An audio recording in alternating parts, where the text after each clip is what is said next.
안녕하십니까, 방정입니다. 오늘은 7월 16일 일요일입니다. 일요일 비도 오고 그래서 자주 애용하는 신라대에 와서 종목을 공부를 하다 재밌는 종목이 있어 또 이래 한번 소개를 시켜드리겠습니다. 원래는요, 제가 개인적으로 관심이 있었던 분야는 인공지능, 메타버스, 아니면 우리 요즘 하는 챗GPT 이런 분야의 어떤 종목을 이렇게 쭉 보다 보니까 비상장 기업인데요. 아임클라우드라는 회사가 있어요.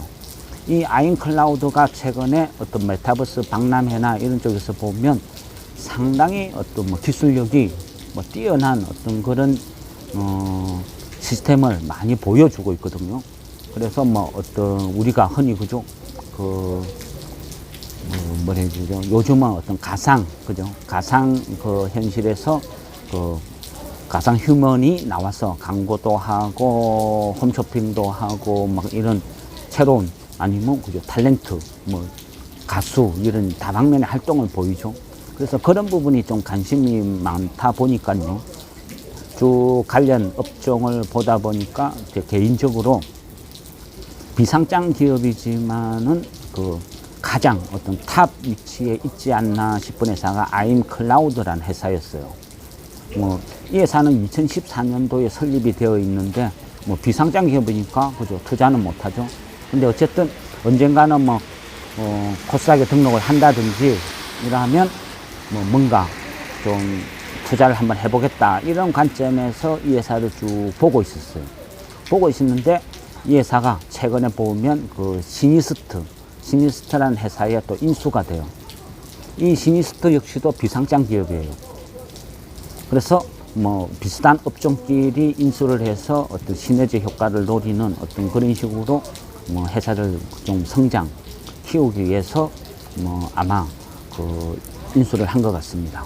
그래서 좀 이 부분을 계속 유심히 지켜보다 보니까요. 좀 재밌긴 그러다 보니까 또 약간 새로운 어떤 사실을 좀 알아낸 거죠. 이 회사가요, 우리나라 요즘 그냥 챗 GPT 이런 게 흔하잖아요.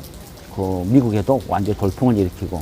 근데 우리나라 같은 경우도 챗 GPT나 이런 게 완전히 문외한 어떤 그런 쪽은 아니거든요. 우리나라도 이 부분은 상당히 약간 여러 기업이 진출을 해서 시도를 하고 있어요. 근데 우리나라 같은 경우는 금방 말씀드린 아임클라우드 이 회사가요, 우리나라 어떤 챗봇의 어찌 보면 원조 시작이라 볼 수 있어요. 최초에 그러니까 2015년도에 벌써 챗봇 어떤 제품을 출시를 한 이력이 있어요. 그러면서 이 챗봇의 어떤 출시 이력을 그때 시연회를 하고 했을 때 많은 기업이 어떤 관심을 받았어요. 그 당시에 이래 보면요, 이 아임클라우드가 이래 내세우는 거는 어떤 우리나라 어떤 빅데이터나 인공지능 이쪽 분야에서 정부 어떤 정책 과제 28건을 수행을 했어요.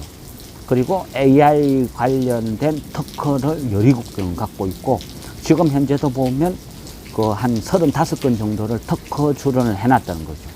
어떤 분야든지 처음 시작되는 분야는요, 누군가가 밑빠진 독에 물 붓기지만 처음에 돈을 투자하고 거기에서 관련된 여러 가지 기술들을 특허를 묶어두면 그 이유는 대부분의 기업들이 진출을 하려고 해도 특허에 묶여 있으니까 실제 뭔가를 할 수 있는 게 아무것도 없어요.